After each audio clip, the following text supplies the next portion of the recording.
સુરતમાં દારૂબંધીના બુટલેગરો કેટલાક ભ્રષ્ટ પોલીસ કર્મચારીઓના આશીર્વાદથી ધજાગરા ઉડાડે છે.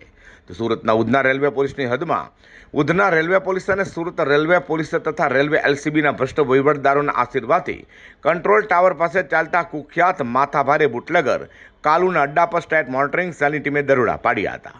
સ્ટેટ મોનિટરિંગ સેલની ટીમે કાલુના અડ્ડા પર દરોડા પાડી ત્યારે વિદેશી દારૂના 1,32,000થી વધુના જથ્થા સાથે કુખ્યાત બુટલેગર કાલુના ભાઈ દિલીપ ઉર્ફે અનિલ લોટન સદાશિવ તથા સત્યેન્દ્ર રામજીત સકીર અને શ્યામ સંતોષ બાવને ઝડપી પાડ્યા હતા. પોલીસે દારૂ સાથે ઝડપાયેલા આરોપીઓ પાસેથી દારૂનો જથ્થો સહિત રોકડા રૂપિયા, મોબાઈલ ફોન અને વાહનો મળી 2,37,000થી વધુની મત્તા કબજે કરી હતી. જ્યારે પુણા ગામ ખાતે આવેલા સિટી પ્લાઝા એપાર્ટમેન્ટમાં રહેતા કુખ્યાત બુટલેગર સુનિલ રૂપે કાલુ સ્ટેશનીયો લોટન સદાશિવ, અમૂલ ઉધનાનો છોટુ, ગોડાદરાનો પિન્ટુ લાંબો, પુણા પાટિયાને પ્રિયાબેન, લિંબાયતનો અશોક, નવગામ ડિંડોલીનો ભૂષણ અને ઉધનાના સોહિલને મોટે જાહેર કર્યા છે. સ્ટેટ મોનિટરિંગ સેલની ટીમે કુખ્યાત બુટલેગર કાલુના અડ્ડા પર દરોડા પાડતા ઉધના અને સુરત રેલવે પોલીસ સહિત રેલવે એલસીબીની ટીમ પણ દોડતી થઈ જવા પામી છે.